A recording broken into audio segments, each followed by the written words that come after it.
rugagerazi Sikovia igice. Sikovia nawe azirugagi igice.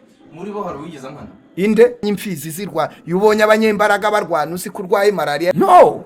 Nuna kange gubanza urebe ukanga. Mutabazi wese kandi nuwa. Mutabazi ntabwo muzi kabarira. Aracyari apoteretse. Tubizi se dore n'uyu ngundi kuvuga wo ku ruhande. Eka. Ntabwo muzi se wowe. Ko yarabiretse. Umva Mutabazi nka potere nyine. Ajya hataragwa. Niba Mutabazi yaravuze ngo Sikovia nawe ni yanditse mu gitabo cy'ubugingo. Ubwo bushobozi wowe urabufite. Jewe se. Izo mbaraga wowe urazifite zo gusoma. N'amazina y'abanditse mu gitabo cy'akagari ntuyemo ntabwo ndayasoma. Urajya kumbaza mu gitabo cy'ubugingo. Urusengero rwayo ngo rundi rwo ruba. Barazifunze. Ahubwo nangira itangazo umubishop urusengero rwo rudafunze ukeneye umupasteri. Ariko se baranyakira n'uyu munwa wanjye. Intama ziraza. Biriya bintu nawe wabikora. Inde? Apostle. Umaze imyaka ingahe uziranye na Rugagi? Inde? Nyinshi. Amavuta wamumenye afite icyo gihe. N'ubaracyari yayandi. Twaherukaniraga yarasengaga yari umurokore yirizaga ubusa. Ahagiriye muri ridimudi ni mujye urambaza amavuta ya Rugagi. Simeruka kumubona bwiriza. Kuzimusimbize ni mumbabarire ufite agatwe gatoya. Kigali News Channel. Stay connected, stay entertained, and stay inspired with Kigali News Channel.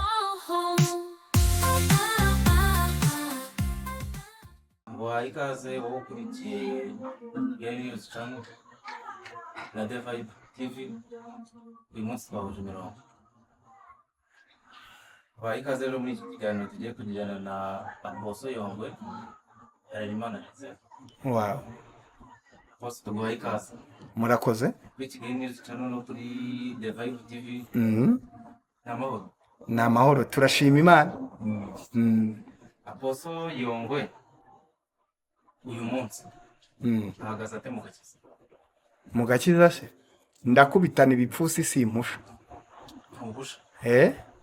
Ndi mudahusha. Ndashaka gufata icyo Kristo yamfatiye. Ubwo maze kumera nk'ibisukwa ku gicaniro. Narinzi ibyo kwizera, natangiye kurinda ibyo kwizera no kurwana intambara zo gukiranuka. Uvuga ngo ubu ngubu urashikamye. None urakomeye. Nta handi umuntu yagirira amahoro ni muri Yesu gusa. Apostle nkawe nk'umukozi w'Imana imyaka bimazemo iyo urebye sosiyete nyarwanda ubona ari ubuhe butumwa ikeneye cyane cyane kwigisha? Sosiyete nyarwanda cyane cyane mu rubyiruko ikikeneye abantu bakwiriye kwigisha, abantu bakwiriye kwigishwa kurinda indangagaciro za gikristo, kurinda indangagaciro z'igihugu, gushishikariza urubyiruko gukora, kura amaboko mu mifuka bagakora, bakumva yuko buri nkuko bibiri vuga ko umuntu azatungwa n'ibyiza by'amaboko. Uganira n'umusore akakubwira ati jewe nubwo nabona umukecuru ucitse izuru kutsa amenyo uyafite nakwemera nk'abo mugabo. Ukumva n'ingaruka zo kutumva yuko umuntu yakoresha amaboko ye ubuzima bugahinduka akabaho. Undi ukumva yuko azakira ari uko yagiye muri diaspora i Burayi mu bihugu bitandukanye. Undi ukumva yacitse intege ngo nta kigenda kandi abandi bari kubaka ibikorwa bifatika. Hari abantu hano hanze badasinzire bari kubaka. Ugiye na Amerika na Canada ni Burayi ukaba umunebwe nta kintu ugeraho. Ikintu cyane cyane ubona ikenewe kwigishwa cyane cyane urubyiruko gukura amaboko mu mifuka bagakora. Buri muntu wese akaba ati genda ataka. Ukabyuka mu gitondo ukambara jeans ukakubitamo sipiresi ukabago byanze bikunze. Ukayirukaho aya mavuna muheto. Ajya boneka. Inde amafaranga se? Ntabwo twabanguisha ngo biza bishaka rya zina ry'umunyarwanda kubwo biza twakoze. Kera barabangu Harerimana. Nabajije papa impamvu nitwa Harerimana. Arambi nsanga ndi umwana wa 9. Nyuma y'9 hari nyuma yanjye hari 5. Iwacu batubye turi 14. Babaza papa batese ko abana bakurikira ari inkurikirane cyane. Hari indahekana uyu uvutse yitwa nde? Ati yitwa Harerimana. Nubu ni Harerimana ariko akongeramwa kandi yuko umubyeyi abigira mu ruhare. agafatanya n'Imana afatanya n'Imana, Imana iguha umwana ariko wowe ukamwigisha umuco, ukamugaburira, ukamutegura mu ishuri, ukamwigisha umuco kugira ngo abe wa mwana Imana ishaka n'Abanyarwanda bashaka n'u Rwanda rushaka. hanyuma Apostle umuntu yitegereje neza kuri iyi mihanda hari ibintu biri kuvuga byayigishije kabisa. Kubera iki abakozi b'Imana iyo babavuzeho nabyita gute, barakara cyangwa urumva Scovia yavuze kuri ni Bishop Rugagi amuvugaho ko afite urusengero ruturanye n'amarogi n'akabari. Rugagi nawe kuza asahita avuga ngo uriya muntu natanyuraho ngo azansaba imbabazi ntabwo bizagenda gutya ku Mana, nta bugingo azabona. Bishop yabwiwe n'iki ko Scovia nta bugingo azabona? Buriya Bibiliya yanditsemo amagambo atandukanye. Hari ijambo rivuga ngo icyo muzahambira mu isi muzaba mugihambiriye no mu ijuru. Niho Rugagi yakwizira confidence. Ariko icyo muzahambira mu isi kizaba mugihambiriye no mu ijuru. Uzabaha ku gacuma k'amazi muzabega umugisha n'uwe muri iyo nzu. Mubyeyi bavuga ngo tubasha no guhindura amazi amaraso wo kwizera. Ariko guhambira umuntu ukamubwira ngo ntuzajya mu ijuru, hagomba kubanza kugaragara impamvu wamuhambiriye kuki, yacumuye iki, nuwuhe murongo yarenze, ni ikihe cyaha kitababarirwa. Ndetse nawe urabago mwene so nakora nabi ubanza ugenda umusure umuganiriza. Niyanga kumva umuteze babiri batatu, niyanga umubohe. Ariko ukareba nuwakoze icyaha. Scovia rero ibintu ari gukora ni inshingano ze. Buriya meya aje agasenya inzu iri mu kajagari, imivumo wamuvuma yose ntifata kuko ashinzwe kurwanya akajagari. Buriya umuriba agufashe wakoze icyaha wishe itegeko akagukatira, imivumo wamuvuma yose ntakifata. Umubyeyi yaguhanywe wakoze icyaha, imivumo wamuvuma yose ntigufata. Ni imivumo ifata uwakoze ibyaha. Ni uguhambira umuntu kuko yakoze icyaha. Turebye se koko Scovia yakoze icyaha? Kuvuga ko inzu Rugagi asengeramo hasi harimo sare, hejuru harimo rogi, hirya cyangwa inyuma hari akabari, bikoze icyaha cyatuma Scovia atajya mu ijuru? Yitaye se mu bitamureba? Biramureba kuko umunyamakuru ni intumwa ya rubanda, ni umuvugizi. Nicyo cyatumye yubaka Rwagasabo, nicyo cyatumye nubaka Yongwe TV, nicyo gitumye nubaka Kigali News, nicyo gitumye twicaye kuri The Vibe. Ni amakuru. Umuntu nakora ikintu kiri mu nshingano ze ukavuga ngo icyo wakoze ntuzabona ijuru, nunacyaha umunyabyaha yakoze ibyaha uzabago gucyaha umunyabyaha birakubuza ijuru. Sinshatse kuvuga ko Rugagi ari umunyabyaha, ahubwo icyo abantu batekereje kurakara kwa Rugagi ntihaba hari n'ibindi. Kandi nigeze kumva ikiganiro yabivuzemo, yavuze ati wowe wakinnye amavideo yanjye ndi muri Canada, wagaruye ibi n'ibi, ngeze hano mu Rwanda waramvuze, wanyiceho mu kinyamakuru cyawe uramvuga, abantu barabinyoherereza, none ngeze no mu Ruhango naho urahansanze. Twakwibaza ngo mbese Scovia ni umunyamakuru w'i Kigali ntiyemererwa kujya mu Ruhango? No, nunakange ubanza urebe ukanga. Ubundi Scovia urabona wamukanga se? Ntiwamukanga, nta kandi kazi cyamuzanye. Arashaka inkuru nkuri kubaka Rwagasabo, idolari riragwaho. Ubona yambara ijini, ntiwamubonye yambaye ijini akajya muri M23 n'ikote agaca mu masasu no mu mabombe? Ibyo akora arabizi, ari mu kazi. Bishop Rugagi utekereza ari iyihe mpamvu niba mujya muganira yaba agenda yimuka ku buryo bavuga ngo none ngeze runaka nabwo ugezeho. iyo umuntu nyine ni umupangayi, nta mupangayi ukomerera mu nzu itariye, akodesha Kimisagara, bikanga akajya kwa Rubangura, bikanga akajya Serena, bikanga akajya Kimironko. Nawe ubwawe turi kuvugana wasanga warakodesheje Nyakabanda, ujya kurya nyuma, ujya ku Gisozi, ujya hehe. Iyo utaragera iwawe urimuka, ariko iyo ukiri muzima ugihumeka ubiri gushyiraho ingamba z'uburyo utazongera kwimuka.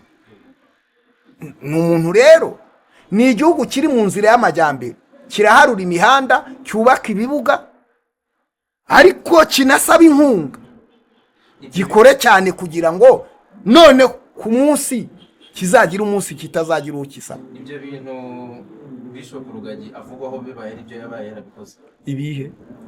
Fata urusengero akaruturanya n'akabari na rogi, byose ari ibyo. None se urusengero Rugagi ntabwo afite akabari, nta nafite rogi, kuko ahasengera ku kabari kahabaye Rugagi atarajya kuhasengera. Niyo rogi Rugagi, iyo nyubako ntabwo ari iya Rugagi.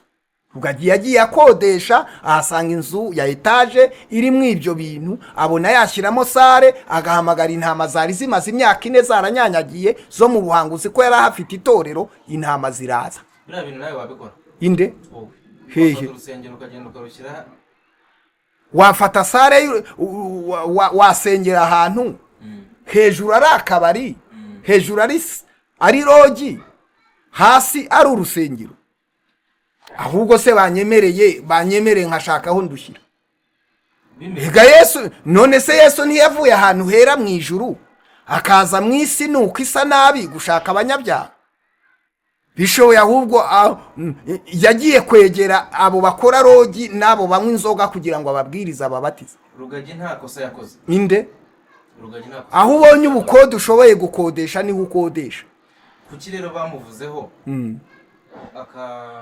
akareyakita nk'umuntu byakoze ku mutima, bisa nkaho byababaje? Ni igikomere afite.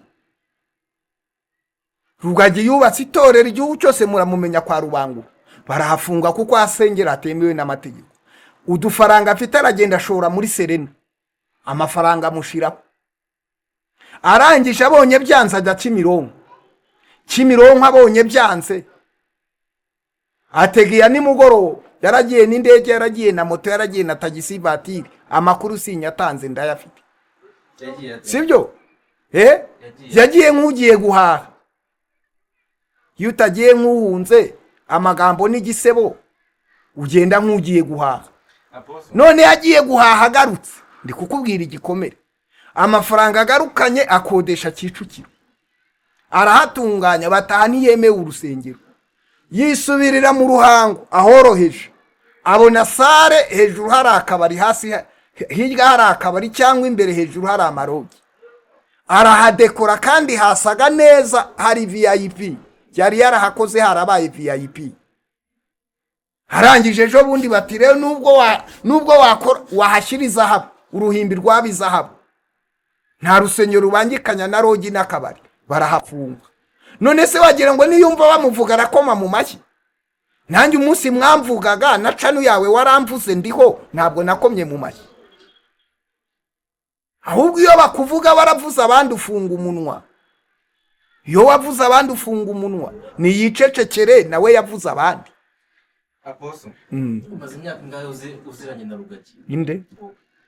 Nyinshi. Amavuta wamumenye afite icyo gihe, n'ubu aracyari yayandi? Kuna nayapima gute se? Iyo umurebye ubone amavuta bayapimira ku mugore.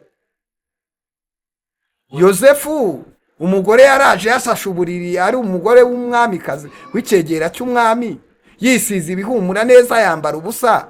Arangije amwe atakira, undi amwe ati toka Satani mu izina rya Yesu, ati sinsambana. Amavuta bayapimira ku mugore, amavuta bayipimira kuri dayimoni ziri kuvamwo. Urambaza amavuta ya Rugagi ndabizi, aho twaherukaniraga yarasengaga, yari umurokore yirizaga ubusa. Nyuma rero hagiriye muri Ridimudi, ni mujye kubaza Bishop we Gitobo. Urambaza amavuta ya Rugagi simeruka kumubona abwiriza. sibyo bamwe ngo yagiye ikuzimu none se ko najya ikuzimu ko tutahuriyeho abamubonye ikuzimu bajyayo nibo bavuga ko yagiye ikuzimu none se niba ntajya ikuzimu nzi ko ari umupasito ndavuga iby'ikuzimu jewe mvuga ibya hano muri Kigali ndi Kigali iby'ikuzimu simbizi nimumbabarire ufite agatwe gatoya akarinda uruguma nimumbaze ibyibo ni pasiteri ibindi nitubizi mu Rwanda iyo waguze imodoka nziza bavuga ko wagiye ikuzimu iyo wubatse urusengero bavanga ukorana na satani iyo uvuga cyane bavango ni abadayimoni bakurimo n'iyo ukenye baravanga ijuru ryaragusibye Imana igukoresheje ibitangaza ngo ni bya Illuminati ninde muhanuzi wazamutse mu Rwanda ngo rero ibyo simbizi Sovia kuvuga kuri Rugagi akavuga business yiwe ariko se yarakoze nagaragaje ko ari mu kazi nta kosa yakoze n'ubundi no mu kanya aza kuvuga n'ahari ari kuvuga n'ubu naza aravuga naza azavuga umunsi azasubiza ko Rugagi byagaragaye ko Skovia ashobora kuba afite ubwoba Rugagi yavuze ahita aceceka inde yavuze ngo yaranditse kuri Twitter sinzi mba ndi bite nyibona hafi ngira ibyo yanditse niwe warabisomye yanditse ngo iki ntabwo yanditse ibintu birebire ariko ndebe we yaranditse ngo badakoze ibi nicyo cyari gutungurana pe naho ibikangisho kuri nge umura rwose none se urumva nyine nawe ntiyoroshye akana kabwiye kandi bari gukirana karakabwira gunzi igice Rugagerazi Skovia igice Skovia nabazi Rugagi igice muri bo hari uwigiza nkana inde Rugagi byakora uwashotora aramuzi ari kwigira nkana ko atamucecekesha ko atanamusaba imbabazi sibyo Skovia nawe ibyakora arabizi yibonye imfizi zirwa yubonye abanyembaraga barwana usi kurwaye malaria na typhoid wiyegererayo kaniyegerereyo rero jewe nambaraga mfite Mutabazi akimara kubona biriya nawe Mutabazi wese kandi nuwa Mutabazi ntabwo muzi kabarira Hotel Mutabazi kabarira ayobora he ayobora itorero niko tumuzi ahubwo narinzi ko ariko numbwira umuntu ni apote numbwire n'itorero rye umbwire nahari uramuzi se kumuzi undi kuvuga Mutabazi kabarira nakumbaza ifoto ya Mutabazi kabarira aracyari apote retse bizi se dore n'uyu ngundi kuvuga wo ku ruhande ntabwo muzi se wowe ko yarabiretse reka yaba yabiretse iby'ubwa apote n'umwanditsi w'ibitabo bya apotere yabaye abyihura aracyabikora ariko nta muntu iyo wabaye ambasaderi bakwitanya ku ambasaderi tumwita apotere kuko sinange wabimuhaye ubona bivanga inde cyangwa yabisohotsemo iby'Imana burundu ngo abivanga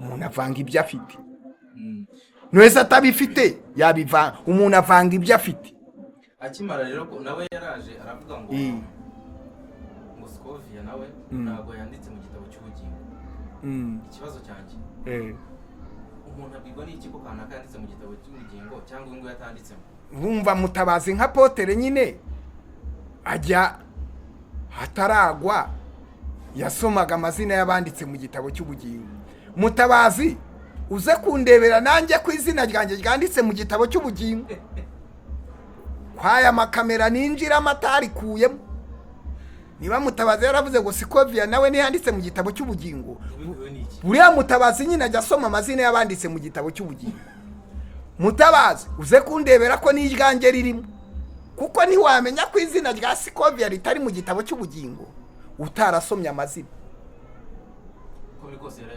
asoma amazina nyine y'abanditse mu gitabo cy'ubugingo niyo mpamvu ubwo yavuze ko irya Skovia ritarimo ubwo bushobozi wowe urabufite jewe se izo mbaraga wowe urazifite zo gusoma n'amazina y'abanditse mu gitabo cy'akagari ntuyemo ntabwo ndayasoma urajya kumbaza mu gitabo cy'ubugingo ntese amazina yo mu gitabo cy'ubugingo kugira ngo umuntu bamwandike ko abanza gupfa ubu jyewe napfuye. Oya nibyo, n'amazina y'abantu banditse mu kagari simbazi, n'amazina y'abaturanyi banjye ntabwo mbazi. Urabyizera ko yaba yarabibonye Inde Mutabazi? Urabyizera inde? Ahubwo uzamumbarize, uzaza uduhuza mbwira ugasoma amazina amazina y'abanditse mu gitabo cy'ubugingo, unatubwire twumvise. Aposo, hari business abakozi b'Imana batemereye kujyamo. Inde? Abakozi b'Imana.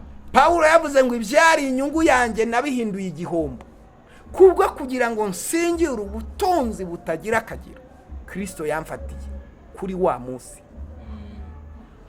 Ushobora kuba Imana iguhamagaye ucuruza inzoga urazireka, Imana iguhamagaye ukora forode urayireka, Imana iguhamagaye uko uri indaya urabireka, wicuruza urabireka, Imana iguhamagaye wiba leta ureka kwiba leta, Imana iguhamagaye ureka imirimo yose mibi kugira ngo abakurebye bahere ko bahimba mbaze so yo mu ijuru.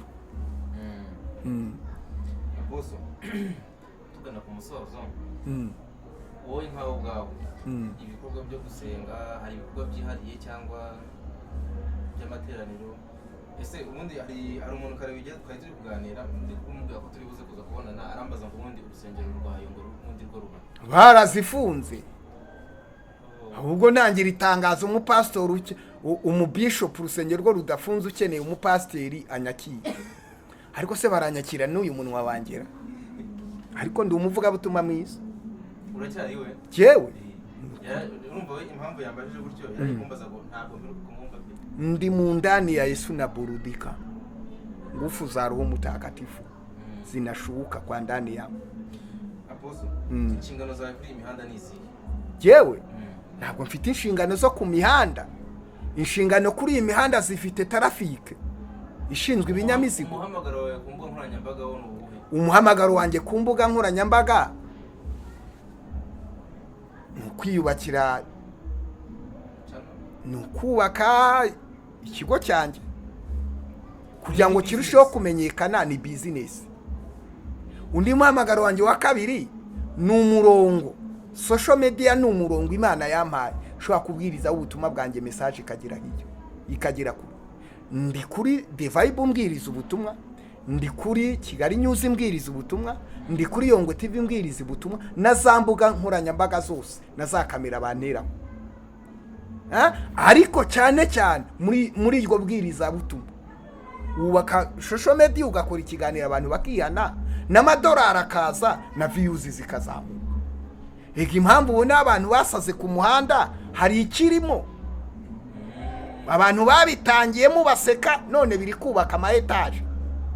Abantu babitangiye bashonje mu batuka, none canu zarazamutse. Urahura n'umwana avuye guhembwa amadolari ukabuti hahiye, none muraza kubazimya. Abandi rero turi kuzubaka dushaje, babona ndi mu kiganiro ngo dore disi ni umusaza, nanjye nzajya niyogosha buri munsi. Uruhara rwoye kugaragara. Aposo, ikibazo cya nyuma dusoze, iyo wigisha abakristo bawe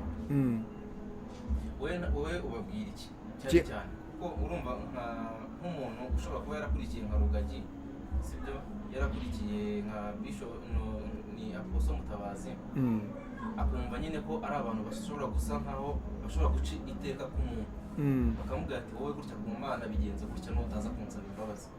Jewe mbwira abantu abakristo nyora, mbabwira ko je ntakwiriye rabi. Sinyeneye ko bampfukamira nibapfukamira Imana, sinyeneye ko banyita dadigo bandamye nibaramye nanjye wundamye, kuko ntarabaho hari uwababeshejeho. Mbabwira ko hejuru y'imbaraga zanjye hari imbaraga z'Imana. Mbabwira kwizera Kristo nk'umwami n'umukiza. Mbabwira ko je nshobora kugwa bo bagakomeza. Mbabwira ko je ndi umuntu nsino. Yeremera avuze ngo kuko mu mutima w'umuntu habamo ibintu byinshi: kwiba, gusambana, kubeshya, amagambo ateye isoni, kugwa no kugwagwa. Mbabwira yuko Kristo Yesu ari Alpha Omega, itangiriro n'iherezo. Mbabwira ko badakwiriye gutakaza Imana no mu gihe jewe nayitakaza. mbabwira ko ubugingo bwabo buri muri Kristo Yesu utari mu muntu uwo ari we wese. Ndabwira ngo ntibagatinye ibyica umubiri, bajye batinya Kristo ushobora kwica ubugingo n'umubiri akabijugunya muri Gehinomu. Icyo gihe mbibutsa ko batabatijwe umubatizo wanjye mu izina ryanjye, ko batijwe mu izina rya Data wa twese n'iry'Umwana n'Umwuka wera. Mbabwira Kristo nk'umwami wabo, mbabwira Kristo nk'Imana. Wubaka umubano na Kristo nk'uko umwana yubaka umubano na se. Mbabwira ko ari abana b'Imana. Mbabwira ko Imana bakwiye kwishyira Imana nk'abana bayo. Mbabwira ko iyo baguye irabababarira, iyo bacumuye irabeza. Mbabwira ko Kristo abakunda kuruta uko mbakunda. Mbibutsa ko nta bambwa igorogota, ko ari uwabambiwe, ni uwo musingi nubaka yitorera. Aposo twagusuye nka Kigali News Channel, ni ubwa mbere tugutumiye, ni ubwa mbere twakiriye. Turagira ngo udusengere nica n'ikizamuka, dusabira umugisha. Usengere icano irambike ibiganza. Nyagasani Imana iri mu ijuru, gukomera kuri muri wowe. Isengesho ryinjiraho Kigali News itakwinjira, rikomanga aho itakomanga. Ubuvugizi Imana ivugiye umuntu bugira imbaraga. Imana iguhagurukije nta wakwicaza, iguhaye kumenyekana nta wakuzimya. Dusengeye Kigali News na The Vibe. Yizamure hadakoze amarozi, hadakoze imbaraga z'umuntu, hakoze imbaraga z'amasengesho. Yiryoshye uyu mwana wawe, akomere, akure, arya hage, yiyubake, yubake umuryango, azakuremo ibibanza, azakuremo amamodoka, azakuremo amazu. Musapotinge, kandi ishanu ntizavugireho ubusutwa n'ibiteye isoni. Izajya ibaha inkuru zose waramukujije mu biganiro akora, nanjye arantangaje. Azakomeze gutangaza benshi. Kumugisha The Vibe TV, umugisha bazumva iki kiganiro mu izina rya Kristo Yesu. Amen. Aposo wakoze cyane. Nawe urakoze.